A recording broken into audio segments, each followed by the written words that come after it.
Hello everyone and welcome to the Pimax VR Experience developer livestream, the first one of a series of livestream we'll do about the Pimax VR Experience.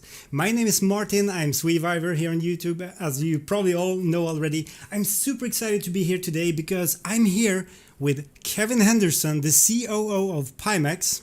Hi Kevin. Hey Martin, fun stuff. Nice to see you here again, Kevin. Awesome. And also we have Armin, the lead developer of Pimax VR Experience. How are you doing, Armin? Hey, I'm doing good. How's everyone doing in the chat? I'm delighted to be here. We're doing great. We have a nice show for today. This is the first, as I said already, this is the first stream we are doing about this topic, apart from the previous Pimax Day 2 and the Pimax Live we had a couple of weeks ago. Now, this show is being aired on my channel here on SweViver, but also on Armin or artArmin YouTube channel. So you can follow the same stream on both of the channels, and you can also comment, leave your comments and leave your questions and your topics to discuss in the comments, and we'll try to follow all your comments and reply to them, not only at the end of the show where we have a little Q&A, but also during the show while we go through some of the topics we have to cover today.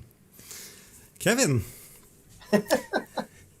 Yeah, I guess it comes down to we really wanted to connect with the people using Pimax Experience. We've added the cloud to it. We've done so much, and there's so much to talk about related to it. And there's a lot of people who aren't real familiar with it, or not with all of it, and they we really want to do this stream to connect with people and let them know all of the benefits and things that Pimax Experience can do for them. Also, of course, some of the things that we're working on to continue to improve it. Of course, Armin is is fundamental of this whole process. And right. It wouldn't have been able to happen without him. So, Armin, I'm so happy to have you here, and so happy and excited that you brought your skills to the table to make this software a reality.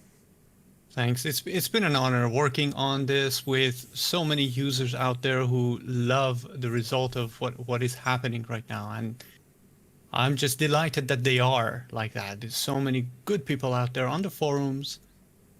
I'm delighted to be here. Really excited to have you. Yeah, definitely. Armin, you have done some amazing job. Some of the things you have done, it's far from released even. We have so much things we are currently working on. You have been putting some great efforts into the main server side of the cloud profile system, which we will talk about in a moment. But I guess some people might think that, well, Pimax VR Experience haven't changed that much visually yet, but there are so many features that has been improved. So the whole basically the entire code has been almost rewritten, I would say, by you, and just improved, optimized, and made so much more competent of building up on, creating new features, creating new possibilities with the software, making it more versatile, I think. Absolutely. Yeah, thanks. Yeah, I've done what I do. I do what I do. And I You hope surely that know the what to do, result how is to do always it. going to be good. We realized early on that there needed to be a supplemental program to PyTool. That there needed to be, and we started talking about this back in 2019 or 2020 at CES. We gave 3 or 4 interviews about trying to do something supplemental to PyTool, Yeah. and with the goal of configuration happening automatically, and just kind of making a Pimax headset almost just a single click experience, and where that is the goal, not only for software but for configuring the headset itself and setting up everything from IPD to your game settings to everything. So there's the goal, and and these 2 guys, Martin and Armin, have come a long way to making that a reality. Yeah, I think users has in general had so much struggles with configuring their Pimax headsets, just like you said, and that's. I mean, we don't want to completely blame PyTool for that, because PyTool, I mean, on its own does handle or manage all the settings, but the thing is that the Pimax is such a more advanced headset than many others, which has several different field of view modes. It has a manual way of turning the parallel projection on and off, which other headset doesn't. There's so many other things which you could fine tune for yourself. Even the IPD offsets per eye based, and it's for a beginner specifically. It's super difficult to just jump into a Pimax. It was at least super difficult to jump into a Pimax headset from, let's say, an Index or an Oculus Rift S or something like that. And so and because we were closer, on a Pimax headset, especially when you get up to the 8KX, but even our other headsets, you're a lot closer to. You're pushing the hardware. You got a wider field of view. You've got higher resolution. You've got some other, so things like parallel projections. So you're pushing the limits to a little bit higher extent on the hardware. So therefore, the configuration becomes much more critical. Yeah. So if you're using an older headset, what they call a VR 1.0, I guess, headset, the resolution is low enough where you can get away with almost anything, and it's not the configuration is not as critical because your frame rate's going to be high. But on a Pimax headset, configuration is much more critical because you're pushing those limits. So that's where we really came to the conclusion that there needed to be something that people could install that could make this process a lot simpler. And I know that Armin put, and you, between the 2 of you, put a lot of thought in how you would show people, users, how to do that, and try to turn that into an interface. I imagine, Armin, that it was quite the adventure to go through the thought process of developing an interface that makes it easy, and where it's. I know you're still evolving it, but what was it like trying to figure out how to create an interface that exposes all these settings to users in a simple way? Yeah, that's a very good point here, because when you are thinking in VR, unlike anything else on the desktop apps, which are like 2-dimensional, or even on the phone apps that you use your finger gestures and stuff, you don't have mouse and keyboard. In VR, you have this giant space in front of you that you can theoretically do a lot of things. So the entire user experience design that we have restarted from scratch for it is something that we spent quite a lot of time and effort on thinking, hey, a user doesn't want to spend time on doing things they don't want to. They just want to get things done. And this is how we started thinking about it. What's important for them? What is the most fundamental feature for a user in order to go and play a game and enjoy making the best out of it? Yeah. So it's never about coding at first or doing this. Can we do that? Can we not do that? It's that thought process. Sure. Once we got that user experience design progressing, we started saying, okay, now let's see from the technical perspective and see what we can and cannot do. And of course, technically, we can do quite a lot of things. Sure. It's going to be tied together with the UX design. Yeah. So that's how it started, and here we are now with a entirely new UX design that will be in the future. Maybe we'll talk about it this stream, maybe in another stream, that users are going to enjoy. We've gone through how many releases of this thing? It's it's not a, it's not an early release type software anymore. You guys have updated it how many times? What, 25 times? We're version 0.86 now, I think is the latest. There's been quite many versions. It's still in beta phase though.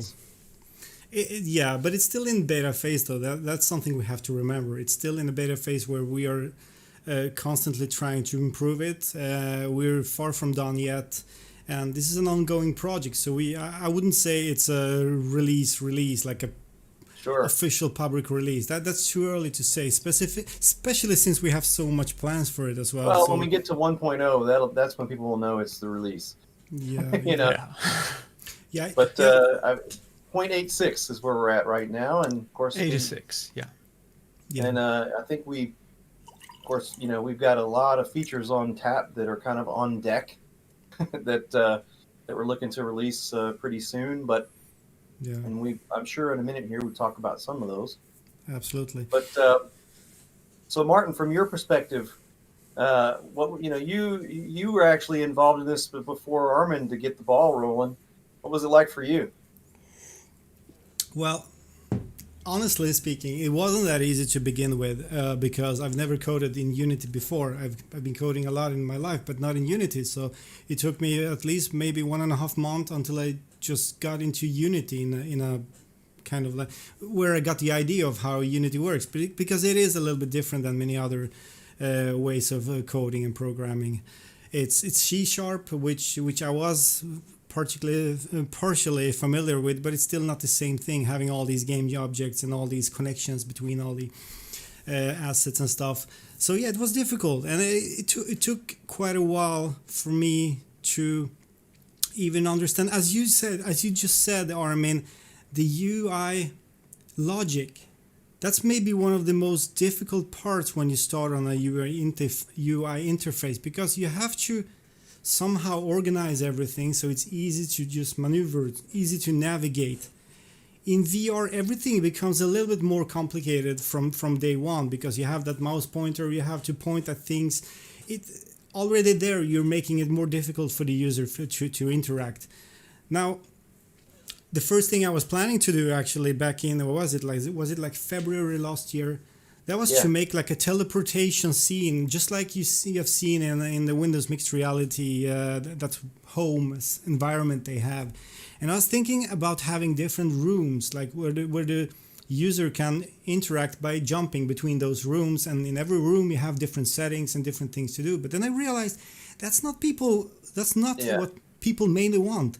This is just cool, additional features, just some fancy cool. With the help of Armin, we could have done that.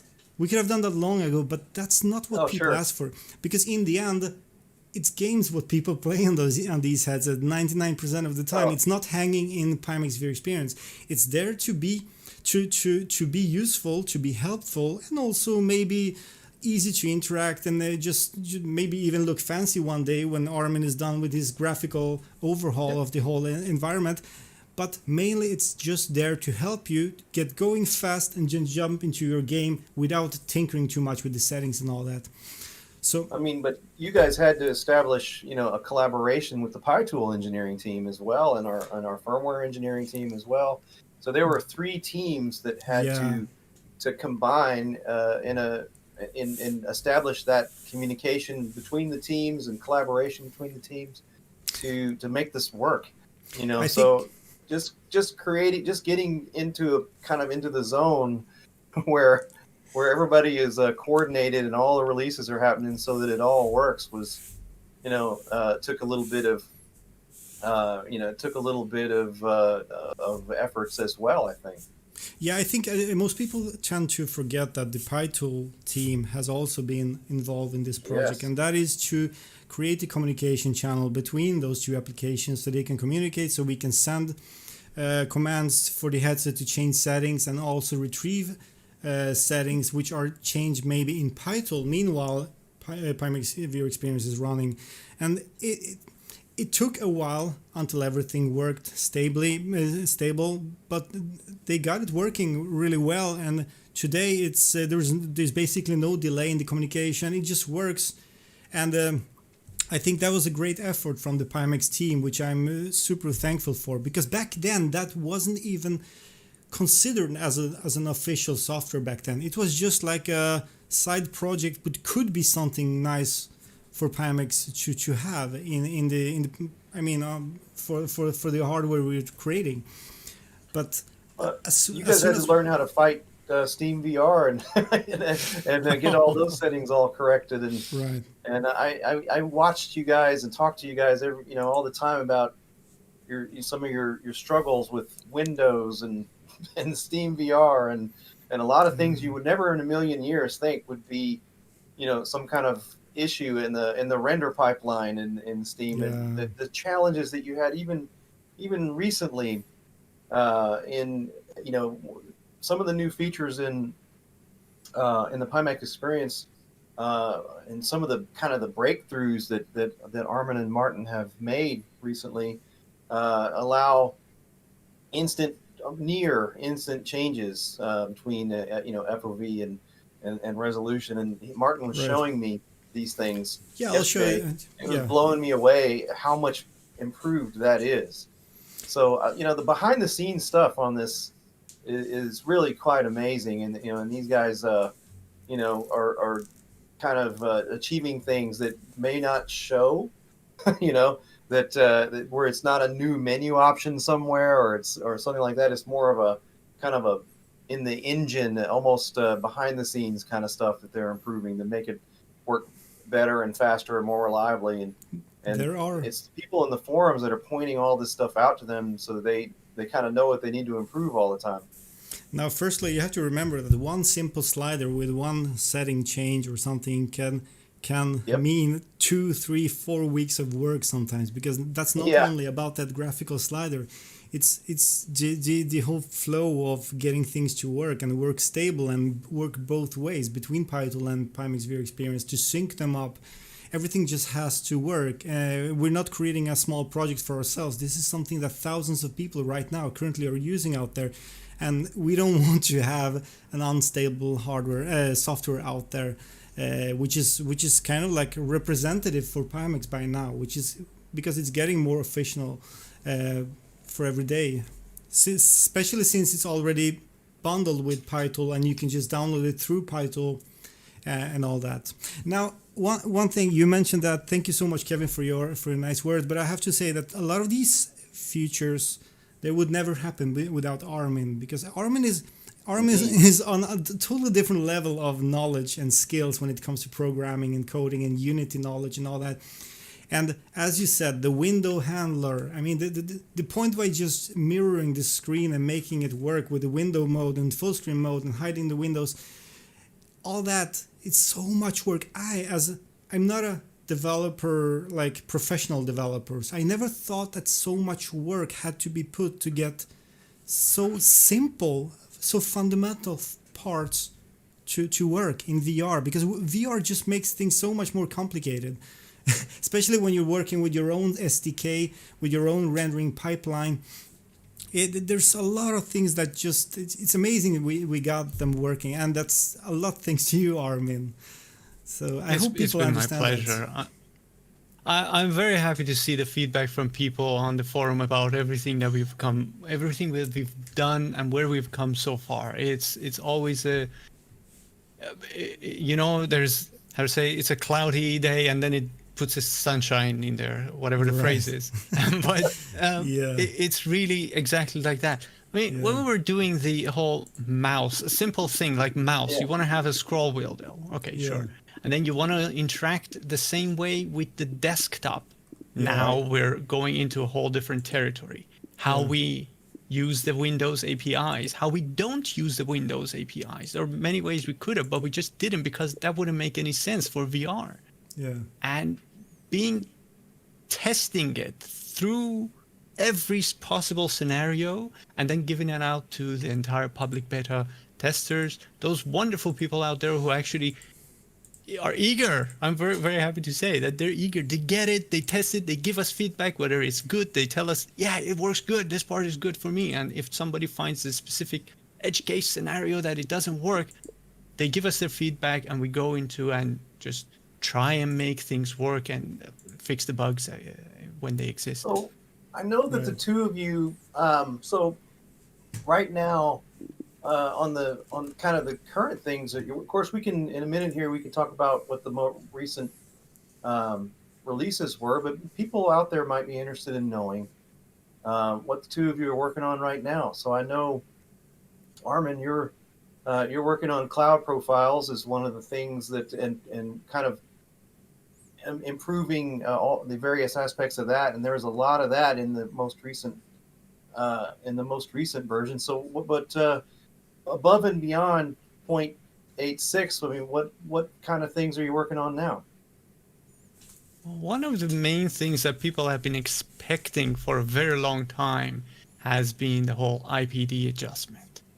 And this is still a work in progress. Some people didn't know that we have already started months ago, back in 2020, with IPD adjustment. Right. So those of you who don't know, here you go. We have already started with it. But there's so much detail. There's so much detail in there. We had to make fundamental changes to the application to make it work for you in a way that you don't have to spend too much time with IPD adjustment anymore. You just run the wizard, you go through it, and you're good. That's going to be the outcome. And that in addition to the cloud profiles, that's one of the things that is still in progress. Yeah, right. And so you did phase 2 of the cloud profiles. Now we're only at phase 2. Yeah, and in phase 2, we're showing you a drop down so you can select which one of the cloud profiles that our lovely editors, they have created it on the cloud for users. Users don't have to, they just have to select the one that they like, that works for them the best. They can even mark them as favorite locally on their machine. And you can even override some of the basic settings like, hey, the brightness is too much, or the contrast, or even the backlight of the whole headset is, I want it more, or I want it less than what is specified in the cloud profile. You can do those in phase 2. And in phase 3, basically what you're going to be able to do is similar thing you do on the website, but for as a user, you're going to see all the cloud profiles. You're going to see more descriptions of them available, but we go one step at a time, of course. And you're going to be able to just choose them. You're going to be able to link your imported games, like a lot of people who play Elite Dangerous who didn't use Steam to purchase it or Oculus to purchase it. You are going to be able to link that with a cloud profile for yourself, and that's just phase 3. You're going to be able to do all of that, which is, again, by itself, quite a lot of work. So, and what about, I mean, you're also working a little bit on phase 4, so you've got some things in the works for that. Tell us about what phase 4 is going to bring to the table. Phase 4 is mainly about users being able to contribute to the whole cloud system as a user would. You find you're an expert, you're a guru in some game, and you know how the cloud and how you know how the game profiles or the Steam VR profiles, or for Oculus in the future, we'll talk about it another time, is going to be. And you know it because you know this hardware, you know the Pimax hardware, you know your own machine, GPU and CPU. You make the profiles. But more importantly, you're going to be able to vote on the existing profiles. That'd be neat. This is one of the things that we have fundamentally. We've already put it in there, but it's not out yet. But in phase 4, see more than one profile for the same kind of graphics card and hardware or whatever. And then the one that works best for you, you can rate it. Exactly. You vote it, for example, you say thumbs up, or you give it the stars as we decide which one to put for you. That'd be great. Users who don't know anything about profiles, the system automatically will take the one that has the highest vote for them as the default for them, and if the user doesn't know about profiles, that is. And then So they you can can just already play with it. upload a profile from inside Pimax Experience, or is that phase 3? That's phase 4. That's phase 4. Phase That's 4. what's fun. So in phase Yeah. 4, you'll also be able to click a button and it'll send the profile to the cloud from inside Pimax Experience, right? That's right. Yeah. Okay. You don't even have to go to the website or anything. Everything from within VR. Yeah, currently So, already now, I so mean, that was from phase 1 on the okay. website itself, which is the backend of the system. There you can not only go into the graphical interface and change those sliders and create a new profile, but you can also upload profiles which are already done by you. You can upload them there even in bulk, right, Armin? Yeah, I even in remember. bulk, but Yeah. it's a limited feature for our editors right now. Yeah, right now it's only for editors, and and I do believe as soon as we get these things out in the graphical interface in VR, it's gonna get the amount of profiles will just explode. I think because I hope so. people, yeah, I hope so. especially since there are so many configurations, there are so many graphic cards, there are so many. I mean, There's we have personal quite. preference. Things like Sorry? colors and brightness and contrast and Yeah. sometimes different FOVs and sometimes different levels of sharpness. If it's a title that has lots of dials and Yeah. things that have a high level of detail, maybe you would kind of bias towards higher resolution and a sharper image, and something that needs less than that has another focus, maybe you don't. Maybe Yeah. high frame rate is what you want. A game, like 11 table tennis, you're wanting the highest frame rate possible, and some of those other things can go down. So Yeah. I think that that feature will really be something that people will be interested in and will love. Definitely. Well, So Martin, although what are you working on right now? What I know you were telling me about some things yesterday. So I know you've got a bunch of things going on with it too. What are your things that you're working on? Well, the things we've spent most time with lately is preparing for the release of IPD Wizard, which we are still So working many with. requests for that. Yes, Yeah. And here's the thing: I work side by side with Armin, and I've seen Right. how much work it takes to Right. get some of the fundamental things to even work. When it comes to an IPD Wizard that is supposed to work for a wide field of view headset, because if we just wanted to have a IPD Wizard with a crosshair, just like Oculus does, or some other headset did in the past, we could have released that already. What was it? Yeah. Back in November last year or something. But we want to have something that truly gives you the options, gives you many different variations of charts, images, 3D depths. So when you start that wizard and you have no idea about your IPD, when you're done with the wizard, you can make sure that you are going to have most likely the correct IPD on your headset dialed in. And that requires so much more time than just adding a few simple charts. I mean, we've been looking at many charts. I can show You some guys of them made a here. lot of discoveries related to in my discussions with you. I'm always interested in a lot of these discoveries that you guys have been making that improve the visual quality Yeah. and actually improve the sharpness. And you found a lot of things that kind of almost tips and tricks that are kind of automatically implemented that are going to be part of that. So pretty Right. exciting what that whole system, the wizard that's being worked on. Hopefully we can get that out. Well, hopefully pretty soon. So Yeah, that's our goal, of course. And as I said, it's something which is a little bit unique to Pimax because of the wide field of view, because of the canted displays. People have so many different IPD measurements or the distance between their eyes. They're just so different between people. I think that's the That's very reason why other companies don't have it. I yeah, think it's just the difficulty of yeah, you have a wide variety of people, and you have you got to think. When I help customers with their IPD, when I have to set them up all the time, and yeah, one of the things I have them check is their dominant eye, and I bias the right. IPD towards their dominant eye.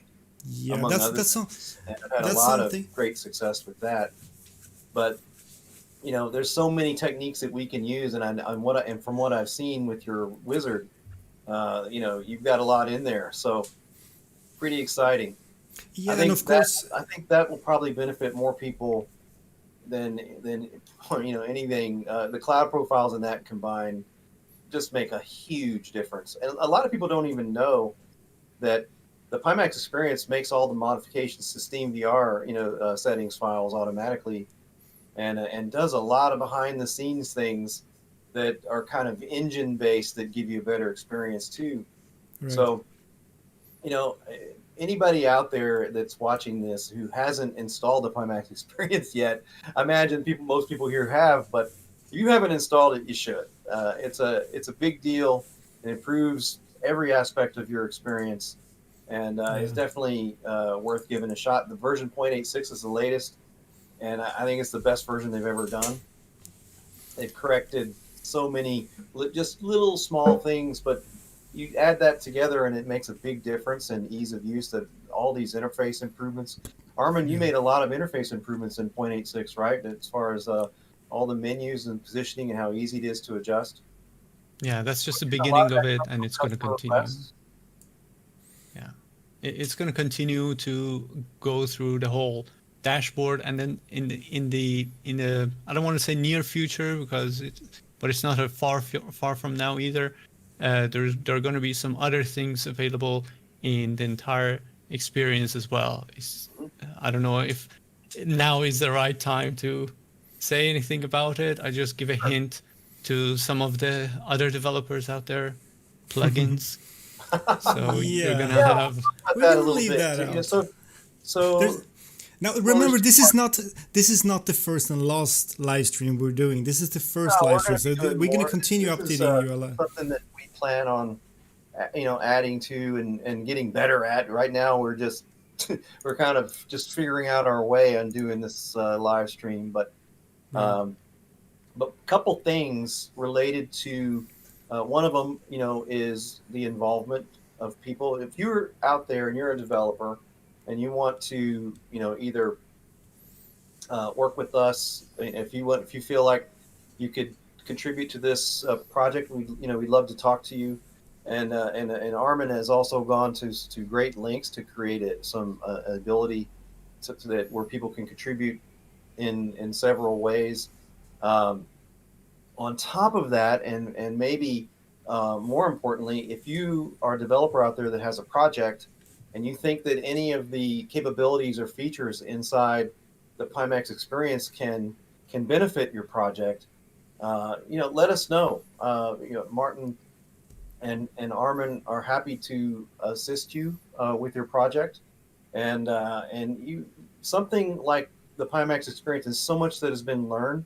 You can take advantage of all that knowledge and probably accelerate your project 6 months. Move it out much faster than you would without that. So, Indeed. if anybody's interested in using this as kind of a springboard into their future, into a project that they're working on, definitely let Martin or Armin know, and they can definitely assist you.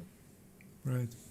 I just wanted to throw in something here. Some people in the chat are asking about hardware related stuff and Yeah, their orders and stuff. Please leave that for another stream, or yeah, just contact we us can. through the support or in the forums, OpenMR Forums, because this stream is mainly about Pimax VR Experience and the development of it. We're not really handling ticket We do. issues and I stuff like would that. I would add to that. Being that Pimax piece is kind of my part of this, I guess, is we will be doing, Martin and I will be doing another stream pretty soon. We've got one pretty much right around the corner, and it is going to be a little bit of hardware discussion in there. Yeah, it's supposed to be So this month, as far as I know. Yeah. yeah, so I Yeah. think it'll be before the end of the month, Yeah. would be my guess, not 100%, but Yeah, most that's a likely. guess. Yeah. Right. Yeah.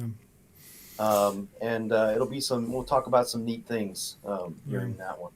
So Yeah. people that are bringing that kind of thing up, you can course, you can contact us on the forums and in other places, and Martin and I are happy to try to help you if there's something, Sure. something that Martin and I can contribute to.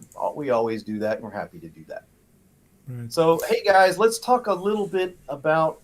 I mean, you guys, I know the two of I'm you. sorry, Kevin. I just wanted to see if anybody in the chat wants to ask us question about the Pimax VR experience. Well, we're gonna. Because I saw some questions in the beginning, but I wanted to say that we're going to read them very, very soon. So Yeah, we'll do that at just the end. ask take your the Q&A. questions and we'll answer them. Yeah. Yeah, we'll do the Q&A. That'll be the last thing. We'll do the Q&A at the end, and we'll open up the chat for any questions anyone might have.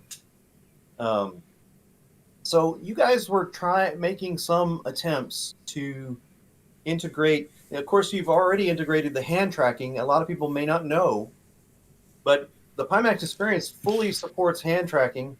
It does, So if you have, that's one of the coolest things you can do with your hand tracker. If you have it, you can use it to do launching and all your settings and everything from inside the Pimax Experience. It's also a cool way to test your hand tracking.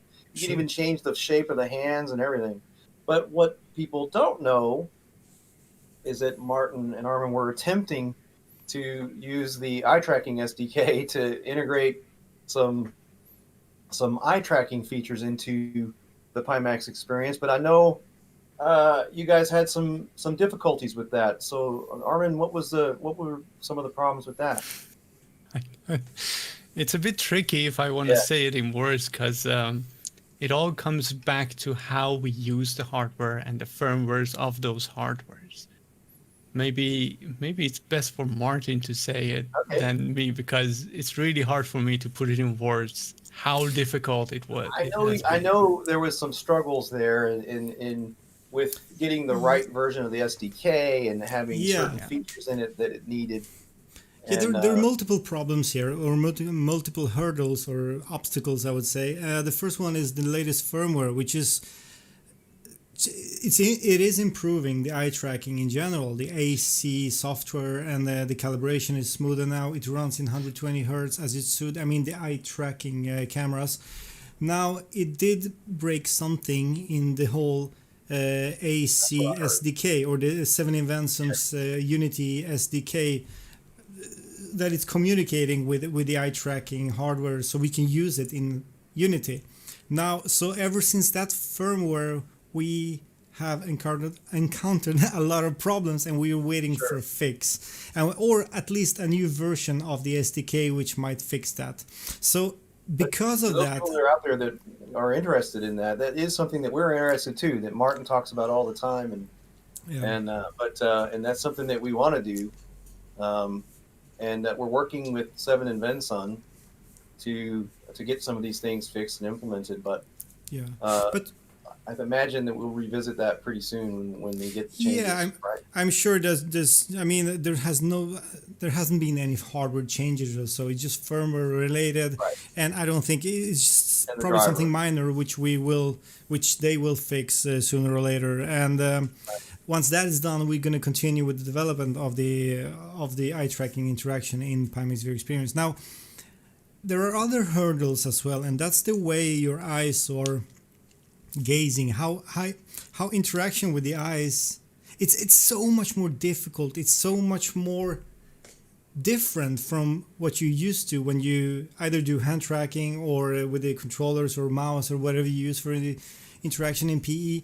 Now with your eyes, I don't think most people are not used to gaze at something to make it click, to make it to go into a menu, because when you use your mouse on your desktop or anywhere in any application, when I'm going to show this on screen. Once I go into Oculus, on the Oculus button, you rarely keep staring at that Oculus button. You just automatically gaze here.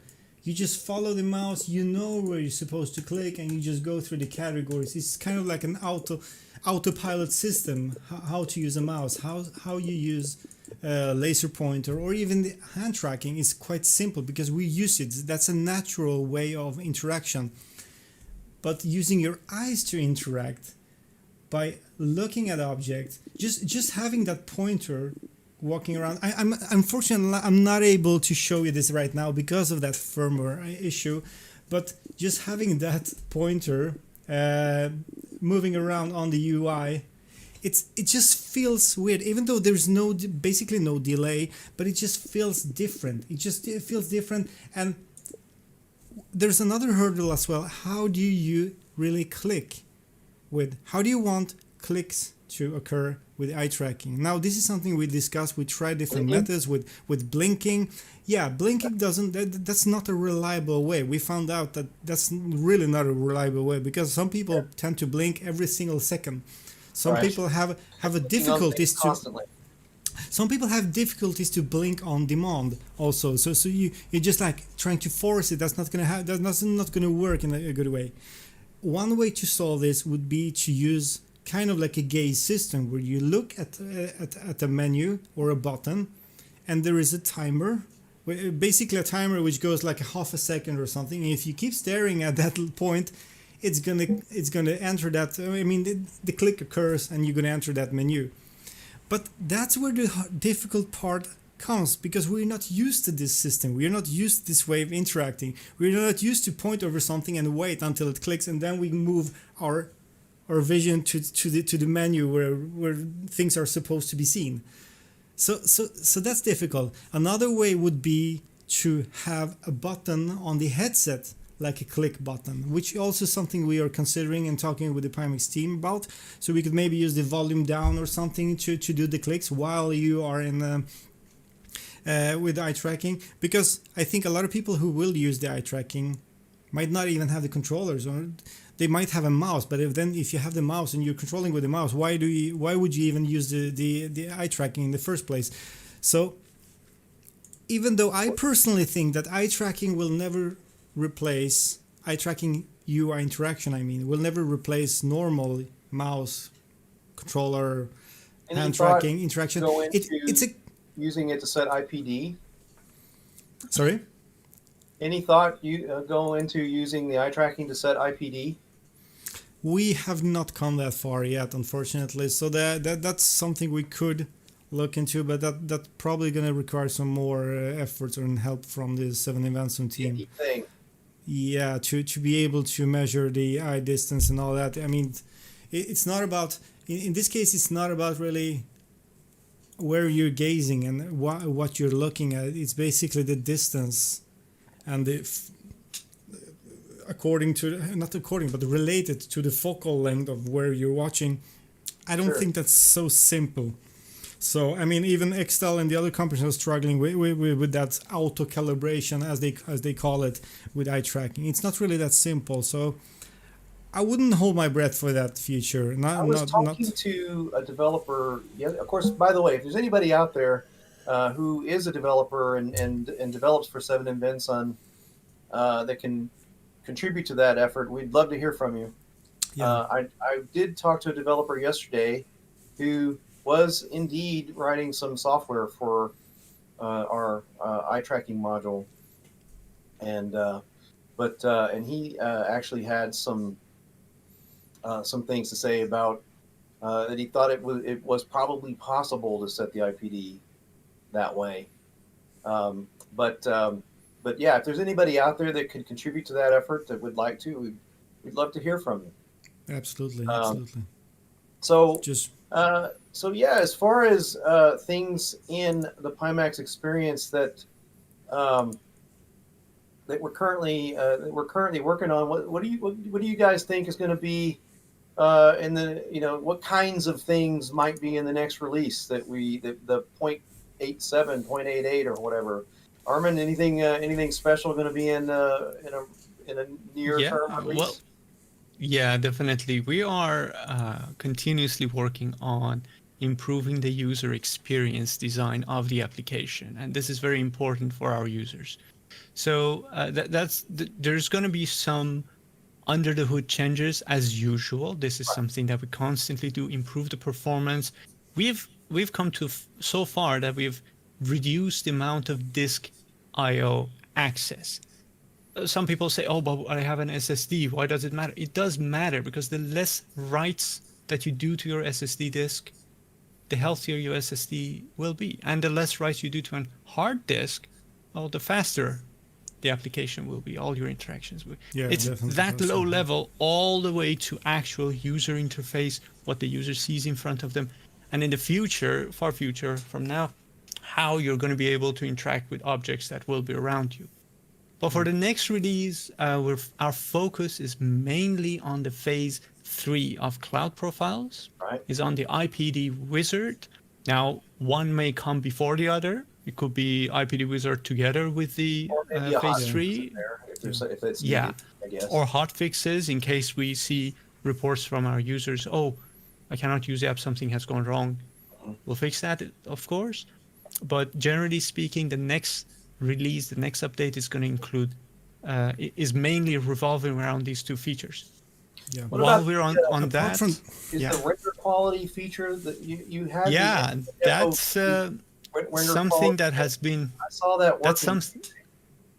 that's something that has been in works for quite several months now. It's we are looking forward to releasing that in the next update as well. Basically, the users, I don't know, maybe Martin can, I don't know if it's visible on the screen or not, but you're going to be able to immediately make changes to your render quality and your field of view without the need to ever restarting or going through certain scenarios that you need to basically restart the whole experience for yourself. Yeah.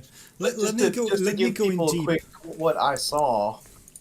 Yeah, I'm What I showing this saw on was changing the FOV and the render and the PyTool render quality, which is normally like 0.5 up to 2 on the PyTool render. They were making changes to that, and it was basically happening in 1 second. It just happened instantly. Well, let me go in technically into this thing. I'm showing this on screen right now. Now, here's the thing. The Pimax runtime or the render pipeline is made this way that once you have started it, once it renders a game or SteamVR or something, it has been impossible to do the changes of the field of view, then the quality, the render quality, it's called render quality in PyTool, which is basically the base rendered resolution, and also the option for the parallel projection, which is needed in some specific games. Now, that wasn't possible to change when any application was running, just like Pimax VR Experience. So when you went from potato field of view, you went to a large field of view. Yes, your field of view got wider, but the resolution was kept the same because every single field of view has different resolution hard-coded into. Terrible, right? Yeah, so it just scenario. looked terrible. Now with this new update, which might again, it might look like a very minor thing, but the funny part here is that this little change, which basically goes down into the root of the Pimax SDK and the render pipeline, this took more than 2 weeks, I think. Is it 3 weeks maybe, Armin? We've been working more or less a lot about this fact because this is not only applied to. Here's the thing, the whole purpose of having this feature available, the first phase, you may call it phase 1, is to have it available in Pimax VR Experience, right? Because that's nice. You can change the field of view, you can change the quality and everything, and you directly see the change, and you always have the optimal quality for whatever you set it to, which wasn't possible in the past unless you did restart the application or reload it or so. Now that's the main thing, which is great. Now the next phase would be, which we already are trying to, is to implement this while games and SteamVR is running. Now we're currently trying to find ways to restart or reset the render pipeline, the mechanics during SteamVR being running or displaying in your headset, or maybe a game that you're playing. So, which, if we succeed with this, which I really think we will sooner or later, especially with Armin's skills and knowledge, we could potentially just be able to change the field of view or the render quality or switch between parallel projection and not in game. which would be quite a big thing. And that leads us to another thing, which is already which already Armin already started to work on months ago, and that is should I even talk about this? I know it's a kind of like a secret, but we could basically have the same thing in SteamVR, right? So yeah, you can probably imagine how it would look, basically like an overlay. So once we have all these parts together, we can do all of these changes in real time in SteamVR, Kind of in like games. PSVR is. Well, kind of like, yeah. Yeah. Except for the part that we have field of views and stuff, which, I mean, other headset does not have that. Yeah. Right. User will be Or it able would to operate in a control. similar way. Yeah, it Yeah. operates the same way as, for example, FPS VR or any other kind of overlay in Steam VR does. You can grab your, if you're using your hands or you're using your controllers, you can just have the display on your preferred side of the hands, and you just go in and you get to interact with it. You can have it only pop up when you actually look at it, or mount it on the sides, similar to OVR Drop or any other app. These have been something that we've been playing with back in 2020. But Yeah, because of last year. certain other things, as Martin mentioned, like the render pipeline, we have to have a lot of fundamental things written by ourselves, Sure. because it's Yeah. just not out there for Pimax headsets. Yeah, there are no And make assets we these can buy things. or anything like that. There's But nothing. that's a big reason why, if developers out there need some assistance, that the Pimax experience can just jumpstart their project in fundamental ways. Yeah. So, Yeah, and another thing, a lot of people don't know. I mentioned it in a forum. I answered these questions in the forum. One thing that everybody should know is that Pimax VR Experience app, this entire experience, does not run by itself. It needs a PyTool to be running, and then Right. the app can run. So as long as you have PyTool running, the Pimax VR Experience runs. And if you don't have PyTool running, well, you should start it first, and then you can choose Experience to load. Why do I mention it? Because the life cycle of the application is controlled by PyTool. And now imagine you're running Steam VR, and of course PyTool is running because you have a Pimax headset.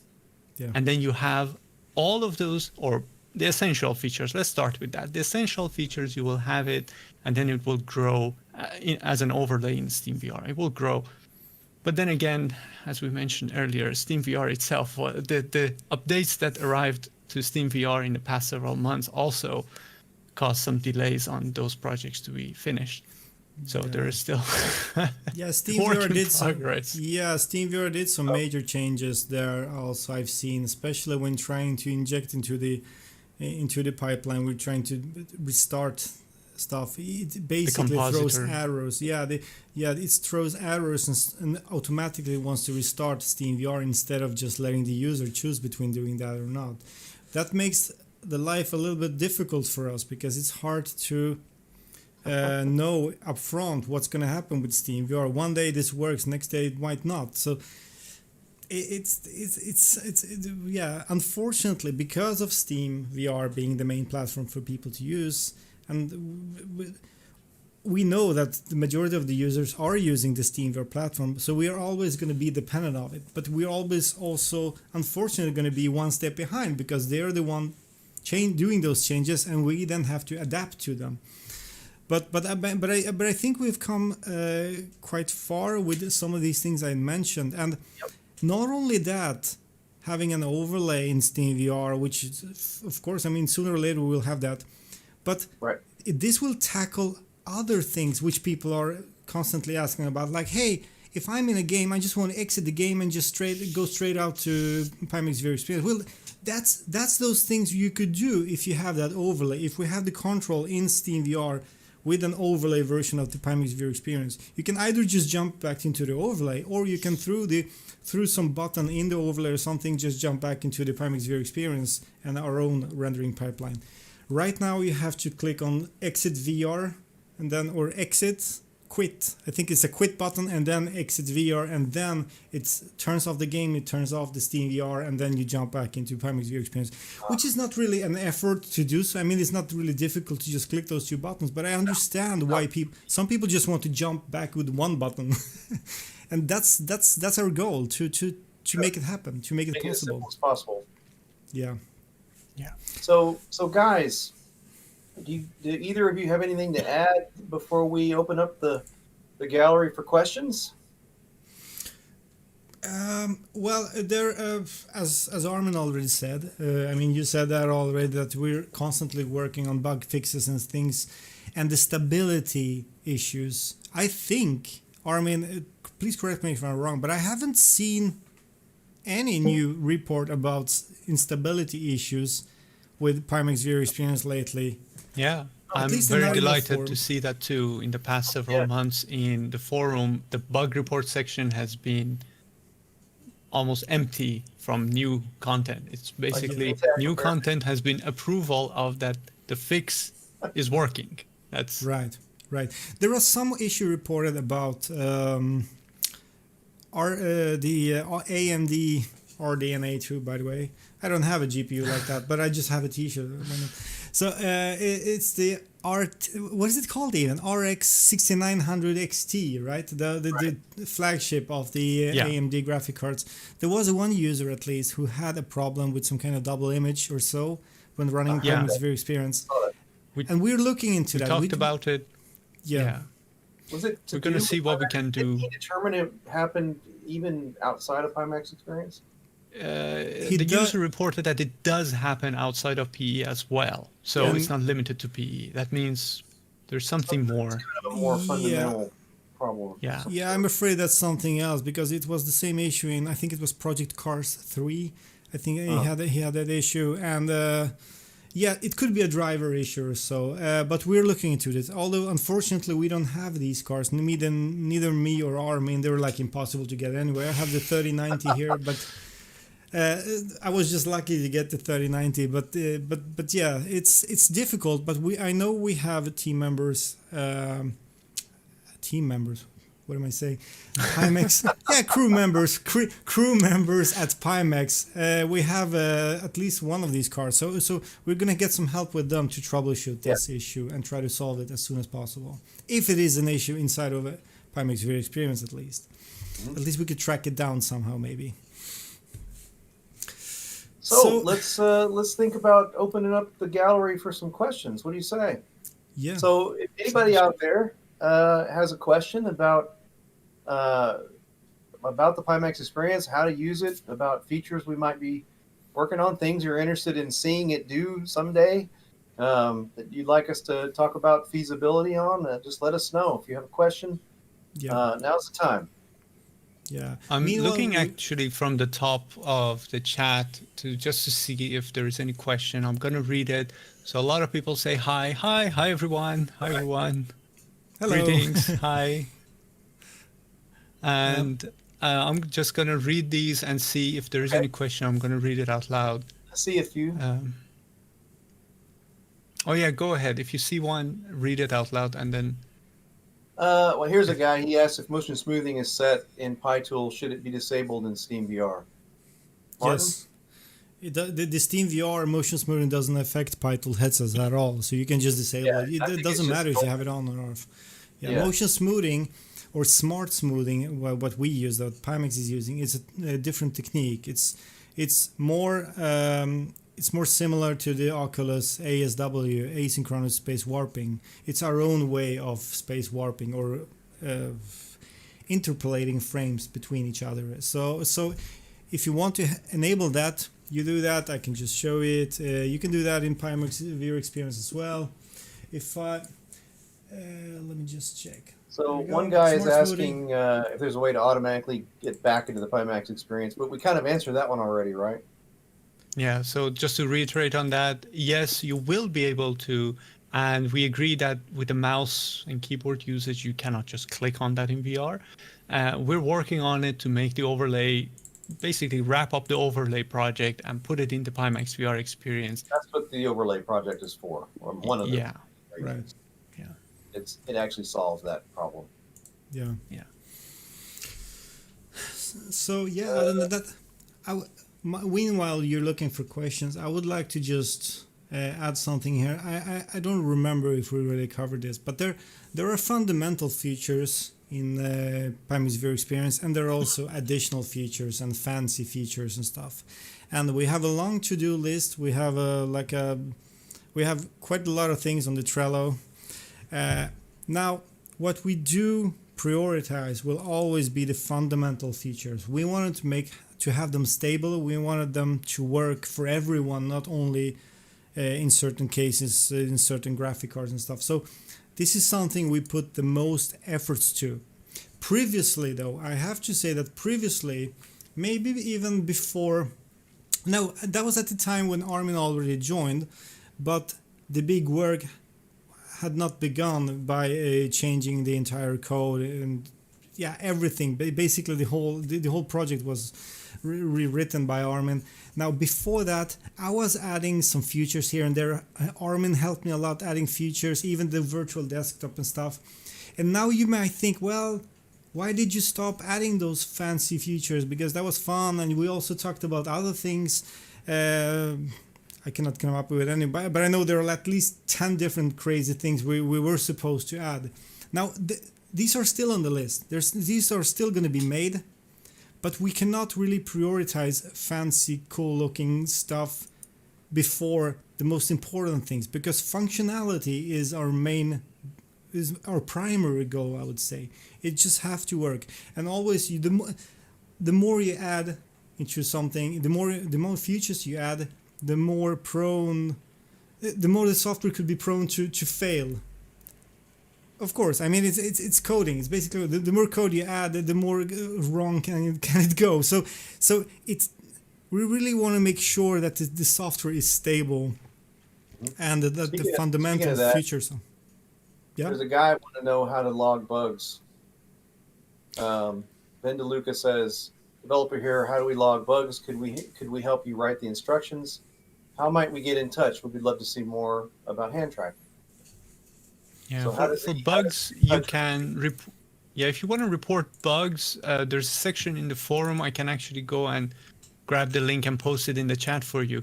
There's a section in the forum. I've already explained how to even write the bugs, that it's helpful. It's a pinned topic here. I'm going to paste it in the SweViver chat. And this is basically where the bugs that people report are. This is where we look on, let's say, every other day to see if anybody has reported any bugs. And there's a pinned topic, how to report PE bugs. And I would encourage people to first read it. It's very simple. Just follow that. Don't give anything extra to that. Just give us exactly that. And that way we can track the bugs. It's just a standard. Key to writing a bug report is making sure that you detail the steps to replicate the bug.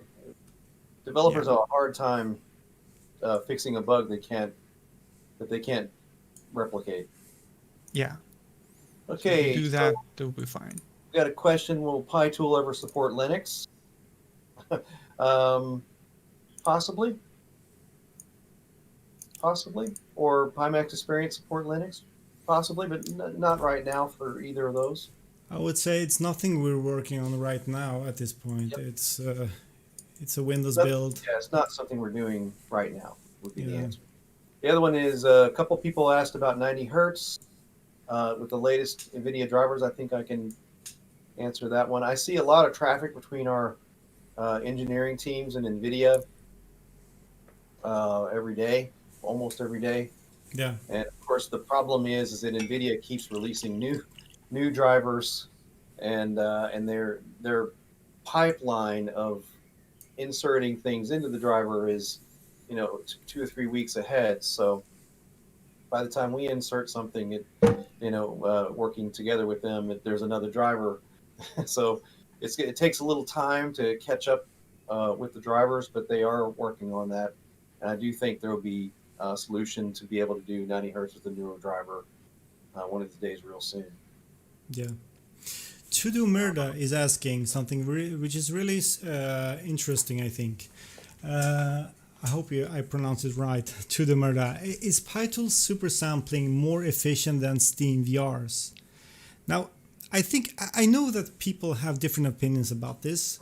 Personally, I would say yes. The PyTool super sampling, or in fact, it's called render quality.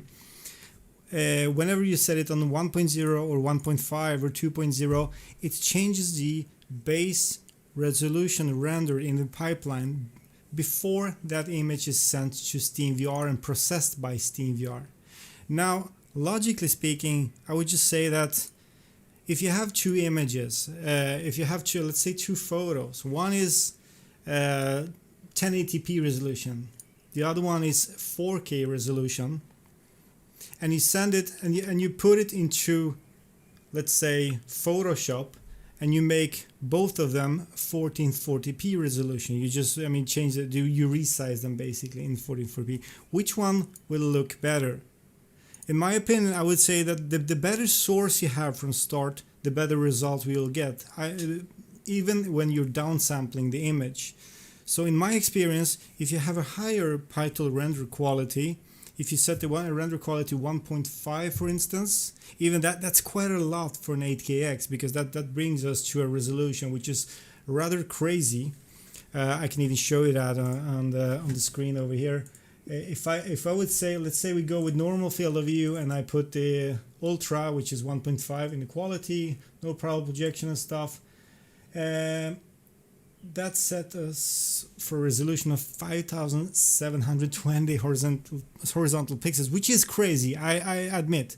But once you go into SteamVR, if you downsample that resolution with super sampling down to, let's say, 40% or 50%, you still, I think I would say in most cases you will get a better result doing that rather than going with a, let's say, low quality in PyTool and then super sample it in SteamVR from that 2860 horizontal pixels to, let's say, 3800, which is 4K resolution.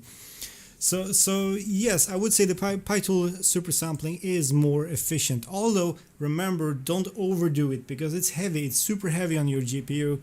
Yep. If you keep your super sampling in Steam at 100%, you cannot just run it in 1.5 render quality in PyTool. Well, you can in more or less demanding games and stuff, but maybe not in those more complex games and simulators and stuff. So try to balance it out. I would say go quality 1.25 or 1.5 and then adjust the super sampling down so the horizontal resolution is at least 3200 pixels on the wide side, or optimally 3840, which is the kind of the native resolution of 4K. So did I go Martin, too geeky, by the way? asks, Yeah. he says PyTool Experience, I understand, is easy, but we really need to know if there's a good instruction manual or video on how to use all the settings and what to do. There will be, yes. Yeah. First of all, that's step one, doing videos. But also, as you see, you've probably seen those and wonder what they are. Now here, this is because we've just been too busy. We have so many of these question marks, which basically are supposed to put, what is it called? Tooltips, right? Tooltip windows. And you have them basically everywhere. Wherever you go, in every category, you have those question marks. Not here for some reason, but everywhere else in settings and advanced, every little setting you change, you can see, you can read about it, what it means, what it does for the image, what it affects, and so. And those tooltips will be soon there. It's just blame it on us. We've just been too busy with the fundamental stuff and almost forgot about those tooltips, which should have been there since long ago. I think once those tooltips are there, you're gonna get a whole different idea and better idea of what these things are actually doing and why. But yeah, as you said, Kevin, the video, a video demonstrating some of the features is absolutely that will come. Getting started kind of thing. Right. Very short. Well, the goal less getting started. Yeah, let me tell you, the goal is to not even need to have a tutorial. But and here's the beauty of the cloud profiles. Once everything is really running perfectly, and we have thousands of those game profiles. You're not even supposed to go into settings and change anything. You're not even supposed to change. You don't need to change anything. That's the beauty of it. You just go into your game, which is automatically imported into Pimax VR Experience. All of your Steam VR games, Oculus games, the Viveport, Revive, and other upcoming platforms will also be added, of course. And then you can easily just adjust which profile you use. Oh, I want this high quality one or that performance one, which it's kind of like GeForce Experience. Most of you know what GeForce Experience is, and that's probably, there are some similarities between Pimax VR Experience and GeForce Experience, not only in the name but also in the functionality. It's basically like a one-click solution that will optimize your image. So Right. it was never intended to make Pimax VR Experience a complicated software. It turned out to look a little bit complicated because there's so many settings. We have advanced settings and profiles and all those different tabs and stuff, and and things you can do in multiple locations. So it might look a little bit overwhelming from start, but we are really striving to make it just a one-click solution for the people who prefer that. Of course, there are always going to be enthusiasts who want to tinker with every single setting and change all those buttons and resolutions and try the best possible scenarios. They may be even going to skip the cloud profiles altogether. But that's our goal, and we're going to keep improving that. I'll rapid fire a few of these real fast here that we can get to quick. Yeah. So, Sure. one guy asked, so are you saying that there will be auto settings for specific games? Yes, that's what Cloud Profiles does, and that's already in there. It's already in there. Although the cloud profile game database is very small right now, we have restricted that a little bit. We don't want to have thousands of profiles there yet. Once we feel that we are stable enough for this, the amount of profiles will not be a problem really. That's gonna just grow by itself. Not only thanks to all our users and contributors, but also by us, which will, even Shanghai team of Pimax will be working on creating those profiles. So that's an ongoing process, I guess. I'm gonna answer. It's not a. Yeah, sorry. There is this one from Racing's Fun. Mentioned we're good because we have an 8KX, but we don't have 3080 or 3090 video card. Just wanted to say, I also don't have it. I have a 1080 Ti, and my 8KX is running just fine on it every day when I'm working, developing, or even playing games on it. Sure. But of course, a 3080 will be absolutely great when we get to have those. Yeah, I like mine. I would say it all depends on what you play. I mean, I would say the majority of games will still work with the 1080 Ti, 2080, 2070 even. I have a 2080 laptop, 2080 laptop, and that runs basically everything. So Michael Jeffries wants to know if PE will ever be a flat screen app for guys to do sim racing and flight sims and things like that. Yeah, we've thought about it, but PyTool is the flat screen app right now. So anybody who wants to have a flat, use PyTool until we make a decision on that for PE. Then Luca wants to know if we're going to open source PE, if it help it mature faster. The answer to that is no, not right now. But if you do want to be involved in the development, you can make the request, and Armin and Martin will talk to you about it, or any developer about potentially involving you. They would be the ones to make the decision on that. But they're definitely open to talking about it, adding more help, but you'd have to reach out to them to do it. Let's see. Another guy, he asks if can parallel projection issues be fixed with small FOV mode at 90 hertz on an 8KX? I didn't even know about that one. Martin, you know anything about that? The parallel projection is not dependent on the field of view or a refresh rate. There's a problem with the small field of view with parallel projections at 90 hertz. Not as far as I know, not the parallel projection. I do remember that there are problems with smart smoothing, the interpolation of frames. That was a problem with small or potato field of view and the 8KX, but not parallel projection. That should work as far as I know, and it's not really dependent of the field of view at 90 frames. It's just a different type of rendering the image because of the canted panels, the nature of the canted panels, which some games require because they're not rendered in stereo. What is it called? Multipass stereo or something like that? Single pass stereo, I think it's called. Yeah. If they use that, and many games still do. Know if SLI, if we would support SLI and Pimax Experience, I can answer that. The answer to that would be it's a lot. The types of features the Pimax Experience has don't really lend themselves to a need for SLI. Now, here's the thing. The Python or Pimax VR Experience is not a game on itself. It's not something that you will actively spend hours on just tinkering around. Maybe one day when we have a cool, fancy environment, but we're not prioritizing these fancy things. Yeah, I mentioned that already. We want to make the fundamental parts working. That's why the desktop version of the Pimax VR Experience is not there yet. Because after all, do you really need it now? We have Python already. If you're sitting by the desktop, you can do those things. You can also mirror your screen. I mean, in Pimax VR Experience, you can just put it into window mode, just like I have here. I don't know if you see this, but I have it here on my second screen. You can have it on the full screen, you can have it on a small window, and you can maneuver with your mouse and do everything, and it's basically on a flat screen, but it's just a mirror of your VR view. So it's partially already there. So we don't want to waste time on things right now where there are some more crucial parts like the IPD adjustment or the IPD wizard and the cloud profiles. They're still in progress, and we prioritize these before anything else. I think that's pretty much all the questions. If there's anybody else with a question that we need to hit, now's the time. I think we covered them all. Yeah.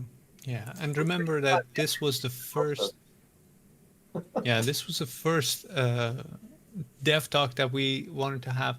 We're gonna have First, I want to say this. I'm really happy that we managed to do this, and there were people in the chat who showed up and asked us the questions, because it is a big overhead for both Martin and I to just go into the forum to look into all the descriptions. So really, I want to thank all those nice people in the forum.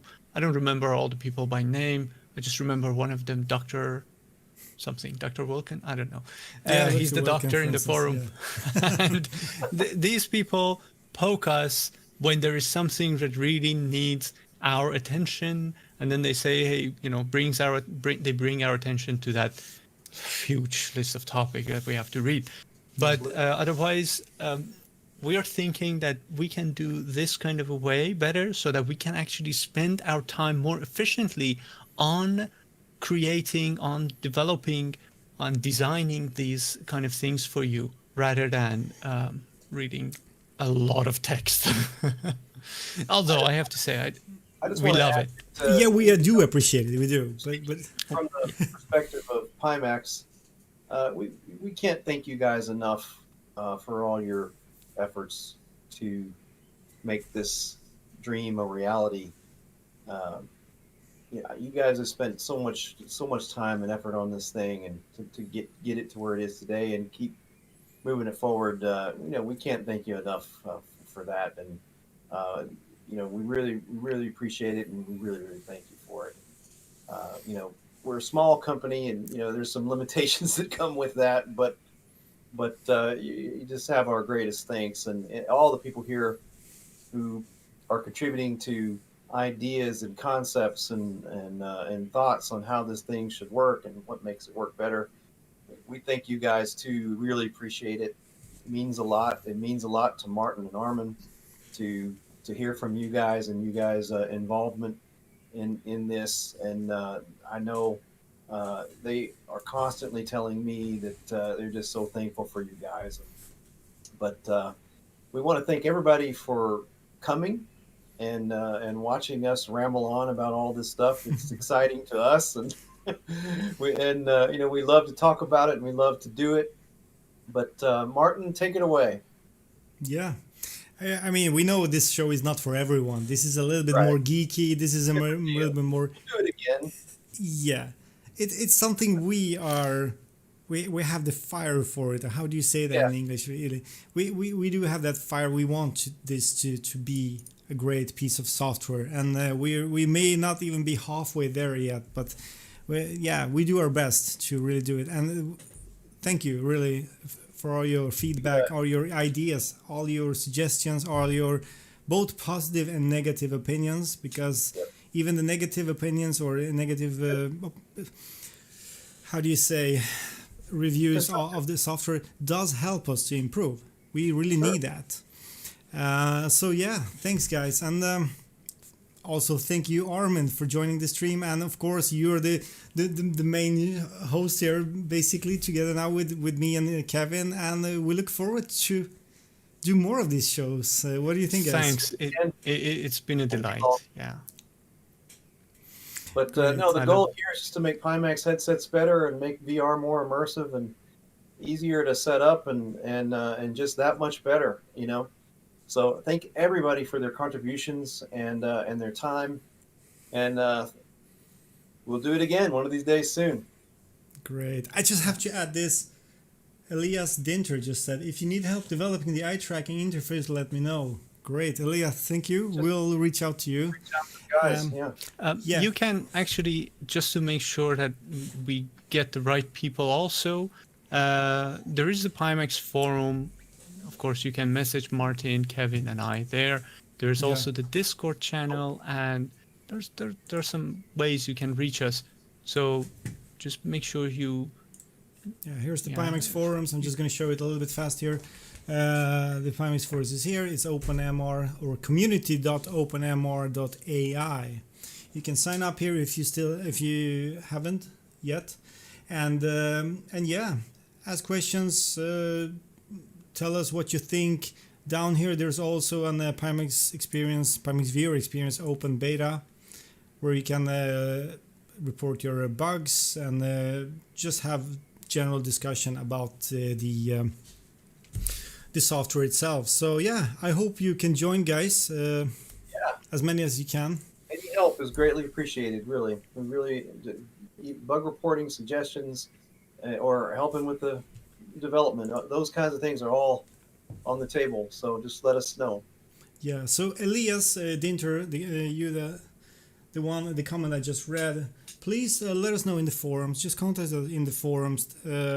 We have our own profile, so you can message us in private, or you just create a post in the forums, and we'll reply as soon as possible, because those are the offers we really appreciate as well, to get some additional help. It would be really nice. Thank you, guys. Yes. Thanks, guys. Yeah. Thank you, Armin. Thank you, Kevin, for joining. And great talk. Great show. Thanks, guys. See you next time. See you next Have a good time. one. Bye. A good one. Bye-bye.